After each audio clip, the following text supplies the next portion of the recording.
Welcome.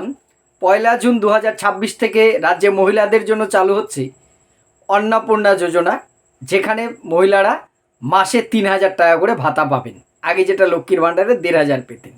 এবার একটা প্রশ্ন অনেকেই করছেন, কারা পাবেন আর কারা পাবেন না। যদি কারোর স্বামী চাকরি করে, সে ছোট চাকরি হোক, অল্প বেতনের বা বহু বেতনের চাকরি করেন, সেই মহিলা কি পাবেন? কারোর বাবা যদি চাকরি করেন, তার কন্যা যদি অন্যান্য এলিজেবল হয়, অর্থাৎ 25 থেকে 60-এর মধ্যে বয়স হয়, তিনি কি পাবেন? কোনো মহিলা স্বামী যদি পেনশন পায় বা তিনি যদি ফ্যামিলি পেনশন পান, তার ক্ষেত্রে কি পাবেন? অথবা ভোটার লিস্টে যাদের নাম কাটা গেছে তাদের কি হবে? অন্যান্য বহু আরও প্রশ্ন আছে। আজকের এই ভিডিওটায় ক্লিয়ার করব কারা এই অন্নপূর্ণা ভাণ্ডারের টাকা মাসে 3,000 পাবেন আর কারা পাবেন না। প্রথমেই বলি, অন্নপূর্ণা যোজনা বর্তমান যে বিজেপি সরকার, তাদের নির্বাচন ইশতেহারে ছিল যে আমরা আসলে শুভেন্দু অধিকারী এখন যে মুখ্যমন্ত্রী, তিনি বলেছিলেন জুন মাস থেকে 3,000 করে ঢোকাবো, বলেছিলেন, এই কথাটাই বলেছিলেন। খুব স্বাভাবিক, তাদের প্রতিশ্রুতি রেখেছেন, নোটিশ দিয়ে জানিয়েছেন 1 জুন থেকে।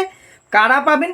যাদের বয়স, যে সমস্ত মহিলার বয়স 25 থেকে 60-এর মধ্যে, 25-এর কম হলে তারা পাবেন না, 60-এর বেশি হলে তারা পাবেন না। কারণ 60-এর বেশি হলে তারা বিধবা ভাতার অন্তর্ভুক্ত, বার্ধক্য ভাতায় অন্তর্ভুক্ত হয়ে যাবেন। বিধবা ভাতা ওটা ভুল বলেছি, বার্ধক্য ভাতায় অন্তর্ভুক্ত হয়ে যাবেন। 60-এর মধ্যে বয়স হতে হবে।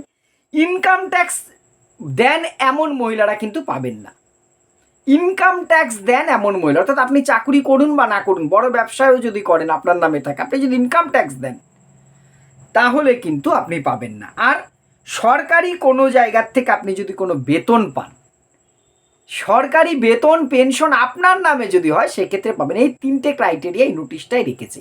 বাকি যে কোনো ক্ষেত্রে কিন্তু আপনি পাবেন। এইবার আসি আপনাদের সেই প্রশ্নগুলোর উত্তর দেবার। যদি অনেকেই প্রশ্ন করেছেন, যদি আগের ভিডিওটার পরে আমাকে, যে যদি স্বামী যদি সরকারি চাকুরি করেন, সেক্ষেত্রে কি তাহলে তার স্ত্রী অন্নপূর্ণা যোজনায় বা অন্নপূর্ণা ভাণ্ডারের টাকাটা পাবেন? দেখুন, এখানে যে 3টে ক্রাইটেরিয়া বলেছে, সেখানে স্পষ্ট বলা আছে যে আপনি বেতন না পেলেই হয়েছে সরকারি অফিস থেকে। স্বামীর কথা কিন্তু বলা হয়নি। আপনার স্বামী কোটি টাকা বেতন পাক, আপনার নামে যদি ইনকাম ট্যাক্স ফাইল না করা থাকে কোনোভাবে, আপনি যদি বেতন না পান, অবশ্যই আপনি পাবেন। আপনার স্বামী সরকারি চাকুরি কোন পদে করুন, তিনি রেলে করুন, স্কুলে করুন, অন্য কোনো অফিসে করুন, যাই করুন, এর সাথে আপনার অন্নপূর্ণা ভাণ্ডার পাওয়ার কোনো সম্পর্ক নেই। একদম আপনার বাবা, ভাই, দাদা, দিদি, মা, যে কেউ যত টাকার মালিক হন না কেন, আপনি চাইলে এই যদি বাকি বিষয়গুলো আপনার ম্যাচ করে, 25 থেকে 60-এর মধ্যে আপনার বয়স হয়, পশ্চিমবঙ্গের স্থায়ী বাসিন্দা হন, ভোটার লিস্টে নাম থাকে, তাহলে আপনি পাবেন। কারা কারা পাবেন না সেটা পরে আসি। তাহলে এই কনফিউশনটা আশা করি দূর হয়েছে। অন্য কারোর নামে ইনকাম ট্যাক্স ফাইল হয়, আপনার স্বামী ইনকাম ট্যাক্স দেয়, আপনার বাবা ইনকাম ট্যাক্স দেয়, আপনার ভাইদের বড় বড় বিজনেস আছে, এটা কোনো প্রভাব নেই। আপনার বাবার 100 বিঘা 200 বিঘা জমি থাকুক, মিল থাকুক, এই থাকুক, চা ফ্যাক্টরি থাকুক, রাইস মিল থাকুক, রেশন ডিলার থাকুন, তাতে আপনার কিচ্ছু যায় আসে না। আপনি অন্নপূর্ণা ভাণ্ডার আপনি চাইলে নিতে পারেন। ঠিক আপনার স্বামীও শুধু সরকারি চাকরি নয়, বেসরকারি ফ্যাক্টরিতে তার 10টা দোকান থাকুক, বিরাট বিরাট বিজনেস থাকুক, প্রচুর লরি আছে, বাস আছে, গাড়ি আছে, সেই মহিলাও চাইলেও কিন্তু অন্নপূর্ণা ভাণ্ডার পাবেন। এইবার অনেক সময় কি হয়, আপনার স্বামীর ব্যবসা, কিন্তু অনেক ব্যবসা নাম আছে আপনার স্ত্রীর নামে, ইনকাম ট্যাক্সটা স্ত্রীর নামে দেওয়া হয়, কিন্তু ট্যাক্স ফাঁকি দেওয়ার বা বিভিন্ন কারণে করে, কিন্তু বহু জানা আছে তার স্ত্রীর নামে ব্যবসা চালান, সেক্ষেত্রে কিন্তু আপনি পাবেন না যদি আপনি ইনকাম ট্যাক্স দেন। এইটা মাথায় রাখবেন। আর পেনশন যদি পায়, দেখুন, আপনার স্বামী পেনশন পেলে আপনার অন্নপূর্ণা ভাণ্ডার পেতে কোনো অসুবিধা নেই। কিন্তু যদি কারোর স্বামী গত হয়েছে, সেই মহিলা 60 বছর হয়নি, সে ফ্যামিলি পেনশনটা সেই স্ত্রী পাবেন, এটাই নিয়ম। সেক্ষেত্রে আপনি যেহেতু সরকারি ট্রেজারির থেকে পয়সা নিচ্ছেন, আপনি কিন্তু পাবেন না।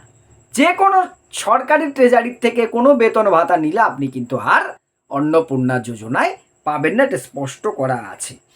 কিন্তু আপনার স্বামী যদি পেনশন পায়, সেক্ষেত্রে আপনি অন্নপূর্ণা যোজনায় কিন্তু, বা আপনার বাবা অন্য কেউ পেনশন পেলে আপনি কিন্তু পাবেন, এটা কোনো সমস্যা নেই।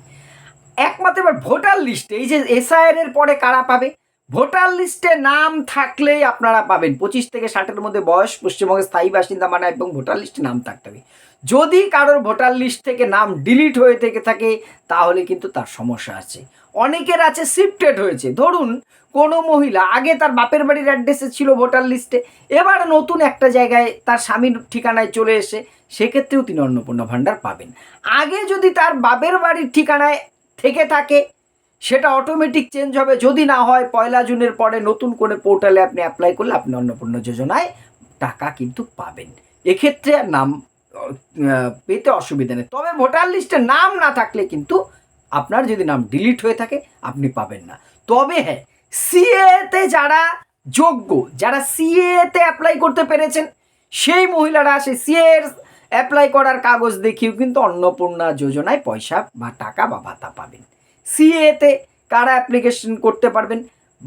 পাকিস্তান, বাংলাদেশ, আফগানিস্তান, এই সমস্ত দেশগুলোর থেকে যে সমস্ত ধর্মীয় সংখ্যালঘুরা অত্যাচারিত হয়ে ভারতবর্ষে এসে আশ্রয় নিয়েছেন, তারা যদি নাগরিকত্বের জন্য আবেদন করে থাকেন, সেই আবেদনের ভিত্তিতেও তারা পেতে পারেন।